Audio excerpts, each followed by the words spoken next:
جب معراج کا واقعہ ہوا تو یہ بہت عجیب و غریب واقعہ تھا۔ تو آقا کریم نے جب اعلان کیا کہ بتایا کہ اللہ نے یوں مجھے خلوتوں میں بلایا، تو قریش نے سمجھا کہ اس سے بڑھ کر اور موقع کیا ملے گا پراپیگنڈے کا۔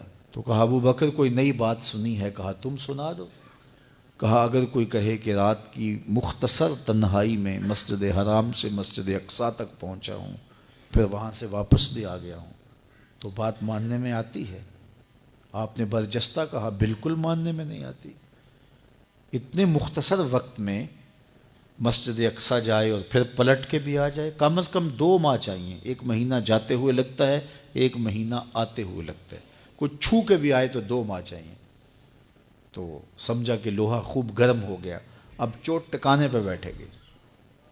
کہا ماننے میں نہیں نہ آتی؟ کہا بالکل نہیں ماننے میں آتی۔ تو کہا پھر تیرا یار ہی تو کہتا ہے۔ تو حضرت ابو بکر صدیق نے فرمایا وہ واقعی کہتے ہیں؟ ہاں ہاں ہاں انہی کا کہنا ہے۔ تو حضرت ابو بکر بولے لئن قالہ فقد صدق فاصدقہ، اگر انہوں نے کہا ہے تو سچ کہا ہے، میں تصدیق کرتا ہوں۔ کہا ابھی تو تم کہہ رہے تھے کوئی کہے تو ماننے میں نہیں آتا۔ کہا کوئی کہے تو اب بھی نہیں مانوں گا، وہ اس سے بھی عجیب کہے تو مان لوں گا۔ اللہ اکبر۔ فَبِذَلِكَ سُمِّيَ صدیق، علماء نے لکھا یہ وہ وجہ تھی جس کی وجہ سے آپ کو صدیق پکارا جانے لگا۔ معراج کی تصدیق کی اور صدیق کہلائے۔ صدیق تصدیق سے بھی ہے، اور ساری زندگی آپ نے جھوٹ زبان پہ نہیں آنے دیا۔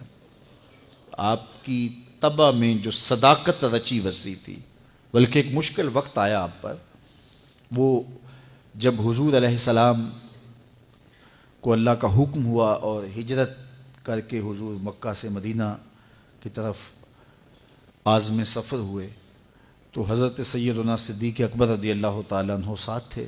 مکہ المکرمہ سے جو مدینہ المنورہ ہے وہ شمال کی جانب ہے، اور غار ثور مکہ المکرمہ سے جنوب کی سمت ہے۔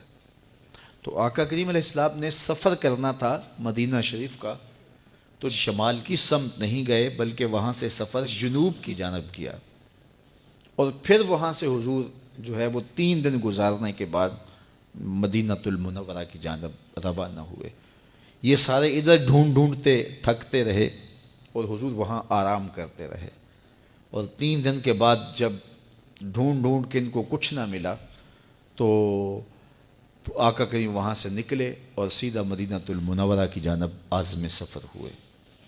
انہوں نے 100 سرخ اونٹ حضور کی گرفتاری کے لیے انعام رکھا ہوا تھا۔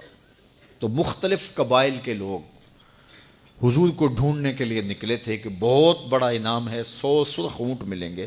ایسے لوگ بھی تلاش کر رہے تھے جو حضور کو جانتے نہیں تھے۔ تو راستے کے اندر حضرت ابو بکر صدیق سے کوئی شخص ملا، اور اسے شک پڑا کہ جن کو میں ڈھونڈ رہا ہوں کہ وہ کہیں یہی نہ ہو۔ تو اس نے حضرت ابو بکر صدیق سے پوچھا آپ کا نام؟ تو انہوں نے کہا میرا نام عبداللہ ہے، ابو بکر ہوں۔ تو اس نے پھر حضور کا پوچھا۔ اب حضور کو وہ ڈھونڈ رہے ہیں۔ آج امتحان آیا نا، صدیق اکبر کی صداقت کا امتحان آ گیا، اور عشق کا امتحان آ گیا۔ اگر کہیں یہ حضور ہیں تو عشق گوارا نہیں کرتا کہ یہ گرفتاری عمل میں آئے، اور اگر کہیں کہ یہ حضور نہیں ہیں تو ابو بکر صدیق کیسے رہیں گے؟ آج کل تو وہ سڑکیں بن گئی ہیں اور سائن لگے ہوئے ہیں، آپ اکیلے یہاں سے نکلیں تو جہاں جانا چاہیں خود جا سکتے ہیں۔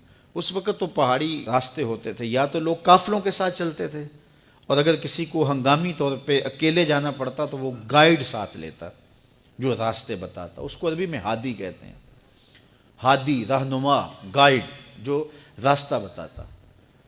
تو حضرت ابو بکر صدیق سے اس نے پوچھا یہ کون ہے آپ کے ساتھ؟